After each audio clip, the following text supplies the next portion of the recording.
Assalamualaikum warahmatullahi wabarakatuh. Bismillah, alhamdulillah, wassalatu wassalamu ala rasulillah Sayyidina Maulana Muhammad wa ala alihi wa ashabihi wa wala wala hawla wala quwata illa billah, amma ba'd.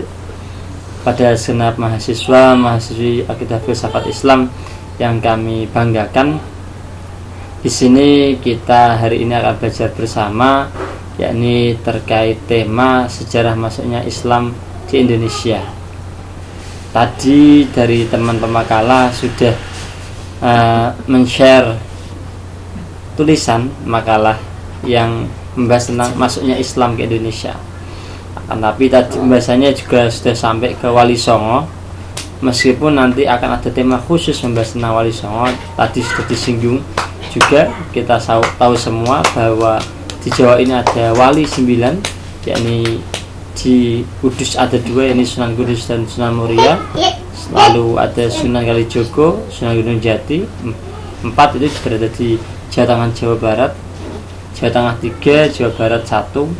Lalu kelimanya ada di Jawa Timur, yakni Sunan Gresik, Sunan Giri, Sunan Bonang, Sunan Derajat dan Sunan Ampel. Ini secara umum tadi juga Mas pemakalah sudah menyampaikan tulisannya beberapa hal tentang jalur masuknya Islam di Indonesia. Nanti kami akan berikan kesempatan pada makalah untuk menyampaikan dalam bentuk video ataupun dalam bentuk tulisan ataupun dalam bentuk suara. Tapi di sini saya akan menambahi hal-hal yang belum ada dalam makalah tersebut. Kami kebetulan pernah berkumpul dalam satu acara dengan sejarawan nasional. Ketika itu kami pernah berkumpul, beliau yakni Kiai Haji Agus Sunyoto menyampaikan bahwa yang namanya sejarah itu ilmu yang tak bisa berdiri sendiri. Sejarah itu kajian harus berkaitan dengan hal lain. Kalau secara barang kita harus belajar arkeologi, ada ikonografi dan lainnya. Terlebih literatur, kita belajar sejarah literatur itu banyak sekali dan sangat memungkinkan antara sejarah satu dan dengan yang lain berbeda. Termasuk pendapat masuknya Islam di Indonesia pun berbeda. Tadi sudah disampaikan ada berita dari Eropa, berita dari Cina, berita dari Arab, dan berita dari dalam negeri tentang masuknya Islam ke Indonesia. Dalam salah satu literatur disebutkan juga ada yang unik. Pada tahun sekitar 574 itu tercatat dalam sejarah Cina, yakni pemimpin Arab sudah masuk ke Indonesia. Itu kira-kira masa sahabat dan tabi'in. Karena Nabi lahir itu tahun 571, lalu Nabi wafat pada tahun 622 Nabi Hijrah, dan Nabi wafat pada tahun 632. Dan pada tahun kira-kira 8 Hijriah, 8 tahun setelah wafatnya Nabi itu pun juga ada berita bahwa orang dari negeri Sarandub sudah sampai ke Indonesia. Dan ada satu hal yang unik lagi terkait berita masuknya Islam dari Arab. Kemarin kami pernah menyampaikan bahwa pada masa Muawiyah pernah diutus sampai ke Kalingga, yakni ke daerah Jepara yang dipimpin oleh Ratu Sima. Kemarin kami juga menemukan referensi lain. Jadi inilah sejarah. Teman-teman boleh berargumen, menyampaikan pendapatnya yang mungkin berbeda dengan yang lain, asal ada referensinya. Referensi lain yakni bahwa bangsa Arab tadi kan disampaikan langsung dari Arab, dan saya pun juga pernah menyampaikan bahwa pada masa Muawiyah beliau sudah pernah sampai ke Jepara. Tapi dalam referensi lain, ini saya sampaikan biar teman-teman membuka literaturnya lebih luas, wawasan lebih luas, bahwa bangsa Arab itu secara kultural itu bukan bangsa pelaut. Secara geografis, kalau Arabnya itu berada di Mekah, itu agak lumayan jauh dengan laut. Dan untuk teori masuknya Islam ke jalur Arab itu sangat jauh, karena bangsa Arab dari Laut Merah, seandainya mereka berlayar, itu mereka sangat jauh. Selain sangat jauh jaraknya, mereka juga tidak terbiasa. Karena itu orang Jawa pada tahun 280 Masehi, orang Jawa itu sudah terkenal akan kekuatan lautnya. Beda dengan orang Arab. Orang Arab lebih kuat dalam di gurun. Karena Arab ya daerah yang penuh dengan gurun, dan mereka kekuatannya lebih kuat di sana, bertahan hidup di sana, cara hidupnya beda dengan orang Jawa yang orang maritim, yakni kuat di laut. Karena keadaan Indonesia seperti itu, dan di Arab lebih kuat ekstra gurunnya.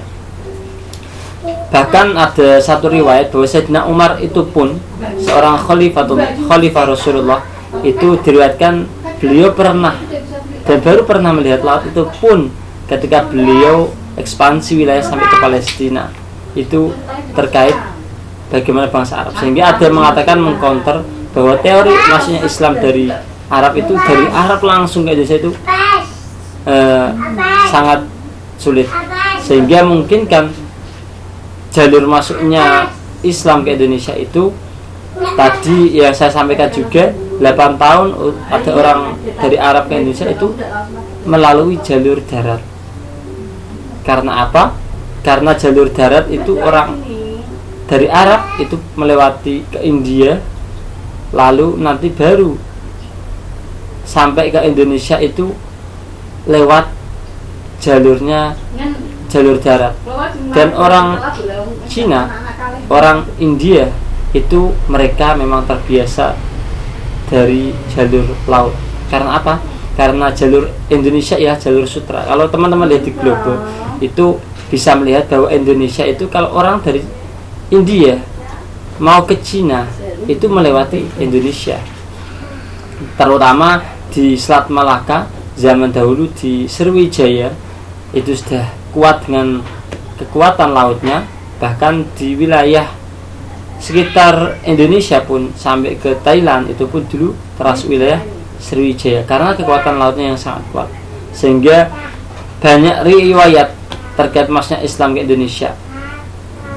Pada tahun 1292 diriwayatkan pula, diceritakan bahwa banyak orang yang Cina yang beragama Islam di Aceh. Terlebih nanti teman-teman bisa membahasnya di Kerajaan Samudra Pasai, kerajaan-kerajaan Islam di Indonesia. Itu nanti bisa tahu persis terkait masuknya Islam di Indonesia. Lalu pada tahun 1405 disebutkan pula bahwa ketika Laksamana Cheng Ho ialah orang Cina, panglima besar angkatan laut dari Cina. Awalnya dia ialah seorang militer biasa. Beliau menyembunyikan keislamannya. Akan tapi ketika beliau mendapat tugas ekspansi wilayah, beliau mendapat tugas untuk berlayar, beliau ketika itu menjadi panglima, baru beliau menyatakan melihatkan keislamannya dengan terang. Terlebih ketika beliau sampai ke wilayah Semarang, Surabaya, di sana beliau mendirikan masjid dan sampai sekarang terkenal dengan Sampokong yang ada di Cina. Itu mungkin sedikit-sedikit pemantik dari kami untuk mengawal diskusi dari mata kuliah ini. Karena apa? Karena kami harap teman-teman AFI dalam diskusi itu bisa aktif. Minggu kemarin kelihatannya diskusinya kurang begitu aktif. Di sini saya memberikan beberapa statement-statement yang mungkin itu terasa agak berbeda. Untuk masuknya Islam ke Jawa, masuk Islam ke Indonesia, itu nanti bisa disampaikan oleh makalah lebih detail lagi. Dan perlu diketahui lagi bahwa Islam bisa berkembang di Indonesia ini selain dengan jalur dakwah yang paling kuat ialah selain jalur dakwah yang pertama lahirnya ada jalur batiniyah. Jalur batiniyah ini bisa ditempuh dengan tirakat, dengan riyadhah. Di antara yang masyhur ialah sejarah Syekh Subakir menjadikan Jawa, tepatnya di pulau di Jawa Tengah ini, di Gunung Tidar, sebagai tempat peletakan istilahnya tumbal untuk masuknya kuatnya Islam di Jawa. Karena dulu di Jawa ialah banyak makhluk galusnya, dan itu perlu tirakat, riyadhah. Dan itu pun yang sampai sekarang mungkin dilakukan oleh para masyayikh kita, para kita. Selain ada usaha lahiri, ada usaha batiniyah. Ini sedikit-sedikit beberapa statement yang sengaja saya pancing agak berbeda. Mungkin teman-teman bisa melanjutkan dengan diskusi dan saya pun insya Allah akan nambahi. Terima kasih. Ini dari kami pada makalah, silahkan mempresentasikan, dan pada teman-teman silahkan diskusi. Dan jangan saya yang menjawab semuanya, saya akan tetap menjawab, tapi teman-teman juga menjawab, dan ini diskusi dengan online. Kami tunggu diskusinya. Dari kami, wa'afu minkum, wassalamualaikum warahmatullahi wabarakatuh.